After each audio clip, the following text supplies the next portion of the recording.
The last train home. The 11:47 to Fairmont ran mostly empty on weeknights, which suited Tom Brennan fine. He preferred the quiet cars, the dim lighting, the rhythmic clatter of wheels on track that let him think without really thinking about anything. Tonight, he had boarded at Central Station with perhaps a dozen other passengers scattered throughout the car, each maintaining that careful urban distance, islands of solitude separated by rows of empty seats. Tom sat near the middle of the car and watched the city slide past the windows. Office buildings gave way to residential blocks, streetlights painting brief yellow corridors through the darkness before the train plunged back into shadow.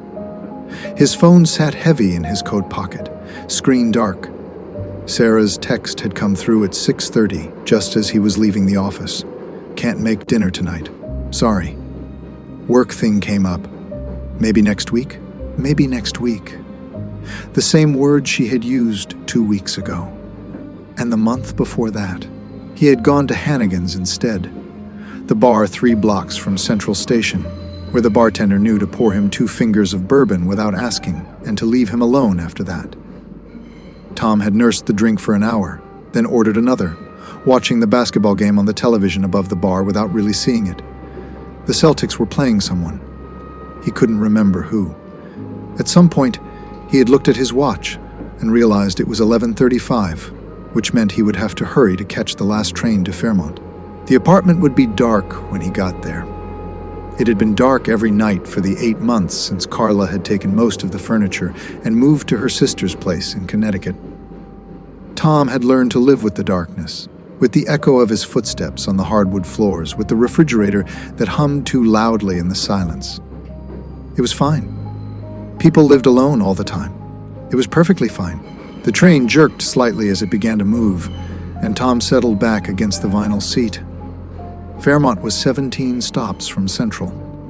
He had made this trip so many times he could do it with his eyes closed, could feel the rhythm of acceleration and deceleration, could sense when they were approaching his station without needing to look at the signs. 17 stops, 32 minutes, then home. The first 3 stops passed normally.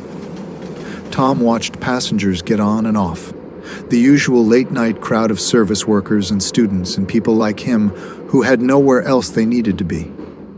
At Lexington Avenue, a woman in scrubs sat down across the aisle, her head tilting back against the window, exhaustion written across her face.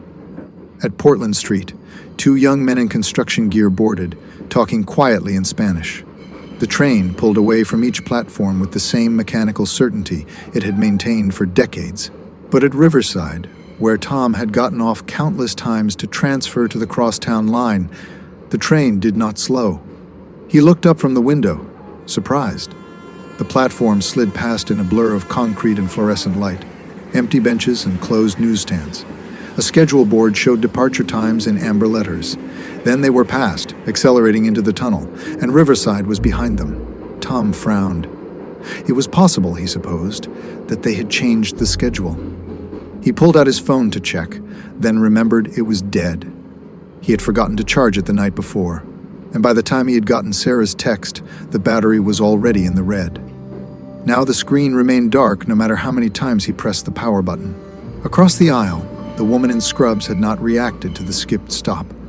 Her eyes were closed, her breathing deep and even. Further down the car, the 2 construction workers continued their quiet conversation. No one seemed concerned.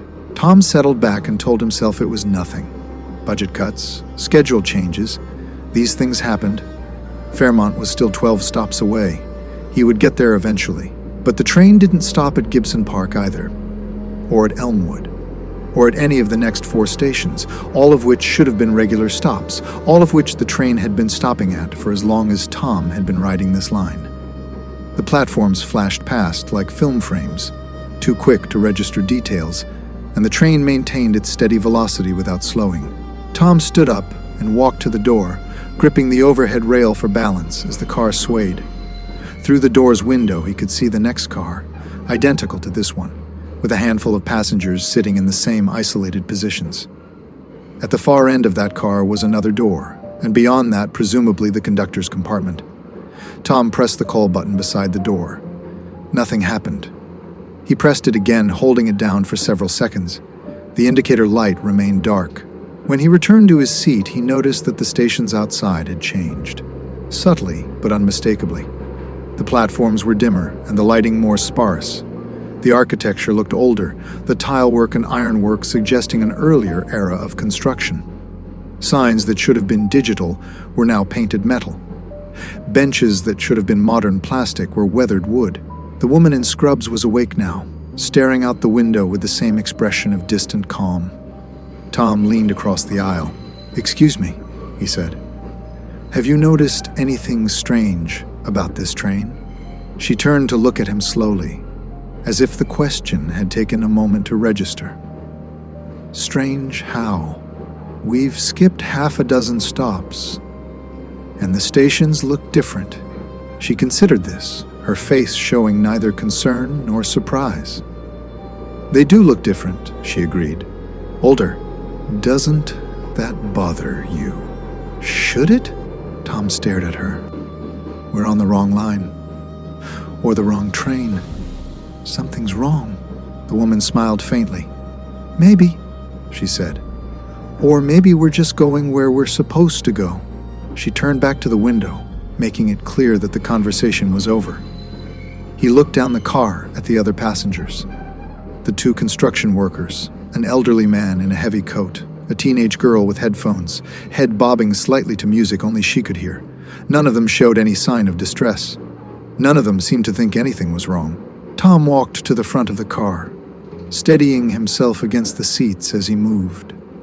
The door to the next car opened smoothly, and he passed through into the connecting passage where the floor plates rattled, and cold air whistled through the gaps in the seals. The next car was identical to the first. Same layout, same lighting, same handful of passengers maintaining their private distances. He walked through it without stopping and entered the third car, where he finally found what he was looking for. The conductor stood near the center of the car, checking something on a handheld device. He was perhaps 60 years old, gray-haired, with the calm competence of someone who had been doing this job for decades. He looked up as Tom approached, his expression politely inquiring. "May I help you?" the conductor asked. "Yes," Tom said, and heard the edge of desperation in his own voice. "We've been skipping stops. A lot of stops. I need to get to Fairmont." The conductor glanced at his device, then back at Tom. "This is the correct route," he said, "but we're not stopping." We passed Riverside, Gibson Park, Elmwood, all of them.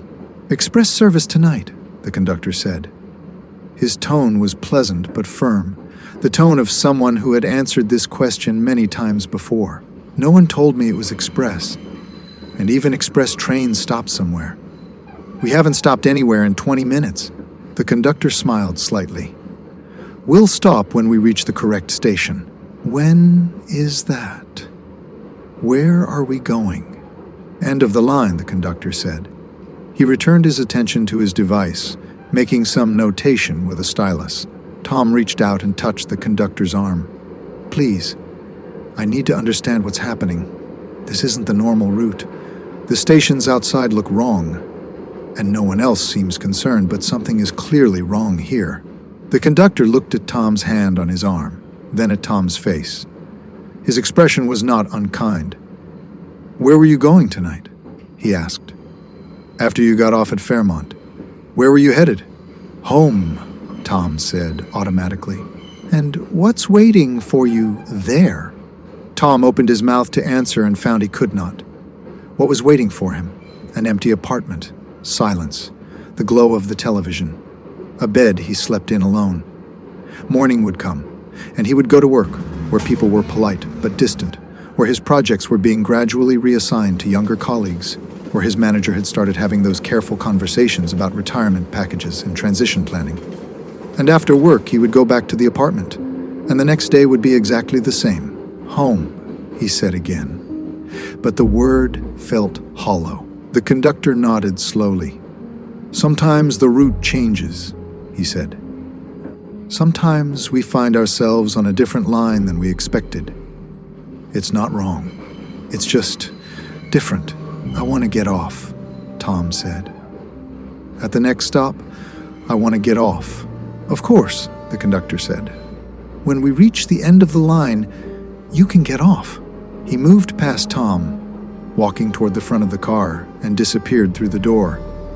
Tom stood alone in the aisle, listening to the clatter of the wheels, feeling the sway of the car. Through the windows, he could see stations continuing to flash past, each one dimmer than the last, each one looking more abandoned. Some had no lights at all, just dark platforms and darker tunnels beyond. Tom returned to his original car and sat down. The woman in scrubs was gone. So were the construction workers. The elderly man was still there, sleeping now, his chin resting on his chest. The teenage girl sat motionless, her headphones silent, staring at nothing.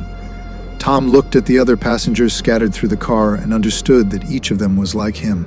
Unmoored, untethered, people with houses but not homes, with routines but not purposes, with futures that looked identical to their present. He thought about Sarah, about the last time they had actually spent an evening together, really together. Not just sitting across a table making polite conversation while she checked her phone. It had been her 13th birthday, he thought. He had taken her to see a movie she wanted to see, and afterward they had gotten ice cream. And she had talked about school and her friends and her plans for summer vacation, and he had listened and felt like a father. That had been 7 years ago. She was 20 now, an adult. And he could not remember the last time she had called him just to talk, not to cancel plans or ask for money or fulfill some obligation of connection. And Carla. When had Carla stopped being his wife and become simply someone he lived with? When had conversations become negotiations? When had silence become the default? He remembered their wedding, remembered believing that this was permanent, that this was home. But home was not a place or a person. Home was the feeling of being needed, of mattering, of having a role in something larger than yourself. And when that feeling left, what remained was just structure, walls and rooms and furniture arranged to fill a space. The train began to slow. Tom stood up and pressed his face to the window. Outside, a station emerged from the darkness. But it was unlike any station he had ever seen. There were no signs, no advertisements, no schedules posted on boards, just a platform of bare concrete stretching away into shadow. A few lights burned overhead, casting weak pools of yellow that barely reached the ground. Beyond the platform, there was only darkness, absolute and complete blackness. The train came to a stop, and the doors opened with a pneumatic hiss. Tom didn't move. The other passengers rose from their seats, gathering their belongings, moving toward the doors. The teenage girl, the elderly man, and others Tom had not noticed before, were emerging from seats he had thought were empty. They filed out onto the platform without hurry, without fear, and stood in small groups or alone, waiting for something Tom couldn't see. The conductor appeared at the front of the car. "End of the line," he said gently. "Everyone off, please." Tom gripped the back of the seat in front of him. "Where is this?" "Your stop," the conductor said. "I don't understand." The conductor walked down the aisle until he stood beside Tom. He was not tall, not imposing, but his presence seemed to fill the car. "You were going home," he said. "But home isn't there anymore. Maybe it never really was. Maybe you've been riding past it for years, getting off at the wrong station, walking into the wrong building, sleeping in the wrong bed. This is where people go when they finally realize there's nowhere left to get off." "That's not true," Tom said. But the words lacked conviction even as he spoke them. "Isn't it?" The conductor gestured toward the window. "Look at them. They understand. They're not afraid. They're just tired of pretending." Tom looked. The passengers stood on the platform in the dim light, and their faces showed no fear, no despair, only a strange, quiet acceptance. The woman in scrubs stood near the platform's edge, looking out into the darkness with the same expression she had worn on the train. The elderly man sat on a bench that had materialized from somewhere, with his hands folded in his lap. The teenage girl stood alone, her headphones around her neck, and she looked younger now, more vulnerable, as if a mask had been removed. "What happens now?" Tom asked. "That's up to you," the conductor said. "You can stay on the train. Circle back. Try again. Some people do that. They ride for years. But the route doesn't change. You'll end up here again. And if I get off, the conductor smiled. Then you get off. Tom stood slowly. His legs felt weak, disconnected from his body. He walked to the door and stood at the threshold, looking out at the platform. The air that came through the door was neither warm nor cold. It smelled of nothing. It was simply air, neutral, and waiting. He thought about calling Sarah, about trying one more time to bridge the distance that had grown between them. But his phone was dead, and even if it wasn't, what would he say? "I miss you. I'm sorry." The words felt inadequate. She had her own life now, her own trajectory, and he was simply a voice on the phone, an obligation to be checked off between more important things. He thought about going back to the apartment, about turning on lights and making some noise, about filling the silence with television or music or the sounds of routine. But the apartment was just a place. It wasn't home. It hadn't been home for a very long time. He stepped onto the platform. The doors closed behind him with a soft hiss. The train began to move, pulling away smoothly, gathering speed as it disappeared into the tunnel at the far end of the station. Tom watched it go until the last car vanished and the sound of the wheels faded to nothing. The other passengers had dispersed, walking off into the darkness at the platform's edges, disappearing one by one until Tom stood alone under the weak overhead lights. He waited for something to happen, for someone to arrive, for the darkness to reveal what it held. But nothing changed. The platform remained empty. The silence was absolute. Tom walked to the edge of the platform and looked out. There was no city visible. No lights, no buildings, no indication of where he was or how far he had traveled. Just darkness, stretching away forever. He sat down on the platform's edge, his legs dangling over the side. Above him, the lights began to dim. Not quickly or dramatically, but slowly, steadily, as if some timer had been activated. The pools of yellow shrank, pulling back toward their sources, leaving larger and larger areas in the shadows. He was not afraid. That was the strange thing. He had expected fear, had braced for it even, but it didn't come. Instead, he felt only a deep, penetrating exhaustion, the kind that comes from fighting too long against something inevitable. He had been fighting for years, he realized.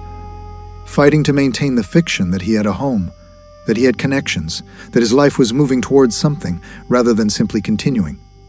And now the fight was over. The lights dimmed further. Tom closed his eyes and listened to the silence. It was not oppressive. It was not threatening.